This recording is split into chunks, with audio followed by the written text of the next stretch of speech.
Akala mo ba'y kalmado at tahimik lang ang ilalim ng dagat? Pag-isipan mo ulit, sa likod ng magagandang koral at makukulay na isda, may mga nilalang na hindi lang kakaiba kundi mapanganib rin. Mula sa mga isdang may kuryente, may matutulis na tinik, hanggang sa may lason na pwedeng ikapahamak, ay narito ang ilan sa mga pinakamapanganib na isda sa karagatan na dapat mong iwasan. Una ay pag-usapan natin ang Gunch Catfish. Narinig mo na ba ang tungkol sa mga paglusob sa Kali River? Parang pelikula ng katatakutan pero ayon sa kwento, totoong nangyari ito. Mula 1998 hanggang 2007, may mga ulat ng paglusob sa mga taong lumalangoy sa Kali River na dumadaloy sa India at Nepal. May kwento ng 17 anyos na lalaki na biglang hinila sa ilalim ng tubig ng kung anong nilalang. Isa pang lalaki ay hinila rin sa harap ng mismong ama niya.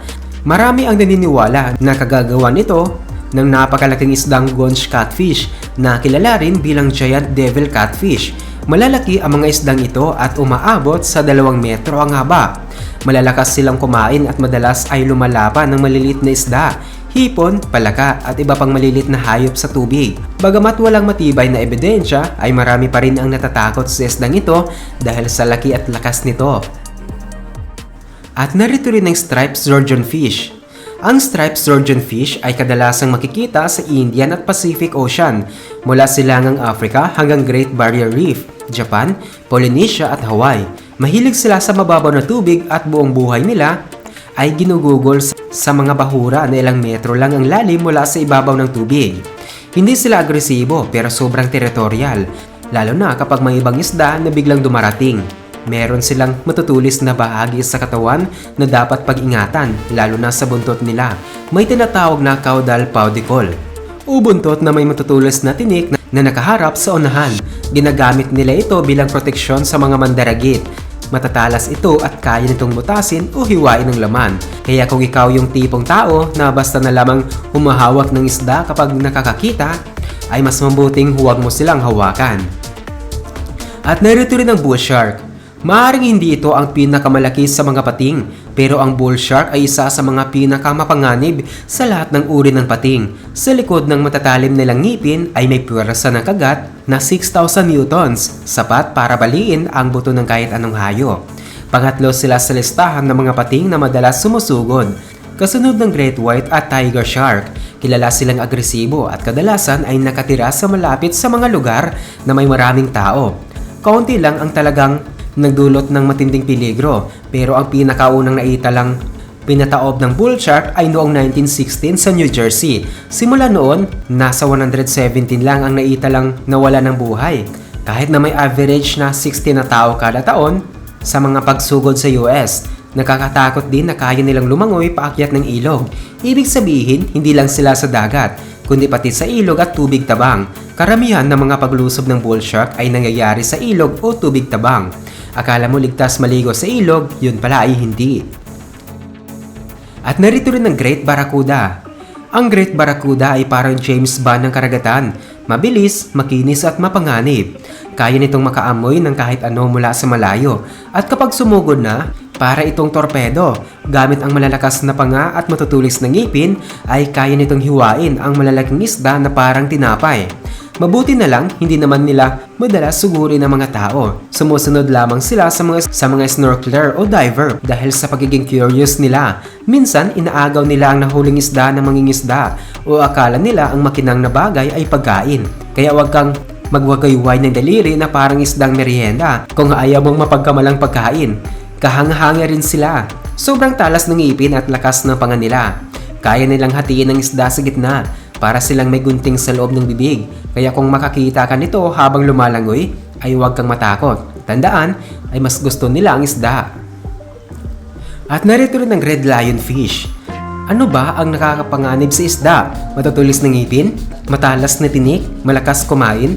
Oo, lahat ng yan. Pero may isang bagay madalas makalimutan ng mga tao, ang lason. At pagdating sa makamandag na isda, palaging nababanggit ang red lionfish. Hindi man sila ang may pinakamapanganib na lason at bihira itong nakakapahamak, pero sobrang hapdi ng lason nila, kaya mas mabuting huwag mo silang lapitan. Ang lason nila ay nagagaling sa tinik sa kanilang likod. Hanggang 18 ang bilang ng mga ito at ginagamit nila ito bilang panlaban. Ang red lionfish ay likas sa Indo-Pacific region pero kumalat na sila sa Caribbean Sea. At narito rin ang moray eel. Ang moray eel ay parang ahas sa tubig. Mahaba ang katawan, nakausli ang bibig at malapad ang bunganga. Umaabot sila ng hanggang 8 talampakan at may matatalas na ngipin at malalakas na panga. Hindi lang hitsura nila ang dapat katakutan. Kapag kinagat ka nila, mag-iiwan ito ng sugat na posibleng maimpeksyon. At kapag kinapitan ka na nila, hindi ka nila basta bibitawan. Gabi sila aktibo, nagtatago sila sa mga siwang at butas sa bato tuwing araw. At lumalabas para manghuli kapag gabi. Kinakain nila halos kahit anong mahuli nila. Kaya kung magdadive ka, ay huwag basta isusuksok ang kamay sa madilim na butas. Hayaan mo na lamang sila sa kanilang mundo at panoorin mula sa ligtas na distansya. At narito rin ng stingray. Ang stingray ay mukhang hindi naman mapanganib, pero wag kang palinin lang. Para silang pancake na may latigo sa buntot. Ang buntot nila ay may matulis na tinik na may lason. Kapag tinamaan ka, agad-agad ang kirot at sobrang hapdi. Parang sinasaksakan ng karayom sa ilalim ng dagat. Hindi naman sila naghahanap ng taong sasaktan. Karaniwan naapakan lang sila nang hindi sinasadya dahil madalas silang nakabaon sa buhangin sa sahig ng dagat. Kaya kung nagda-dive ka sa lugar na may mga stingray, ay mag-ingat sa bawat hakbang.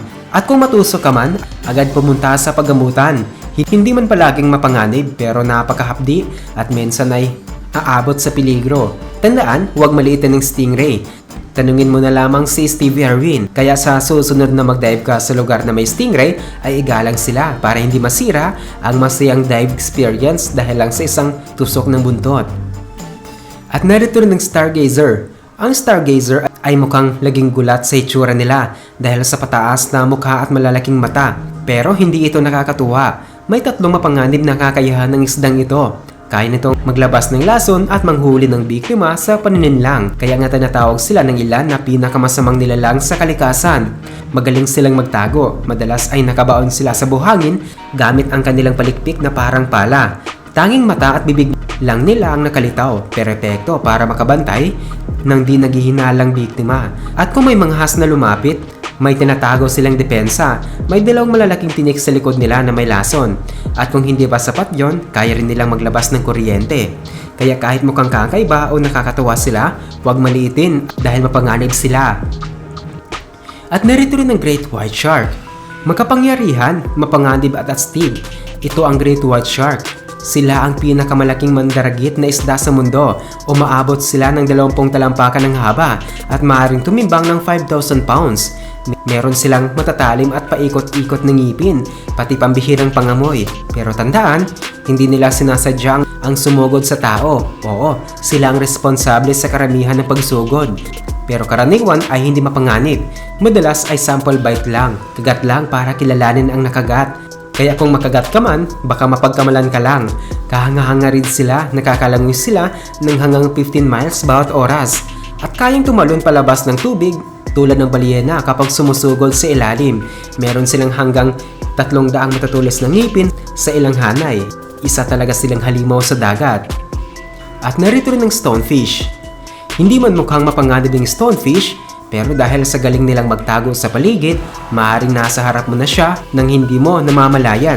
Huwag kang magpaninlang, maliit man siya ay sobrang lakas ng tama. Ang stonefish ang pinakamakamandag na isda sa dagat. Ang laso nito ay sobrang lakas, nagdudulot ng matinding hapdi, pansamantalang paralysis at marami pa. Pero hindi sila basta nananakit, ginagamit lang nila ang lason kung sila ay nanganganib. Kaya kung natamaan ka, malamang ay naapakan mo lang sila, maliit lang sila. Pero hindi dapat maliitin. May lunas naman sa laso nila. Pero walang silbi ito kung mag-isa ka sa pagdadive at walang makakatulong sa iyo agad.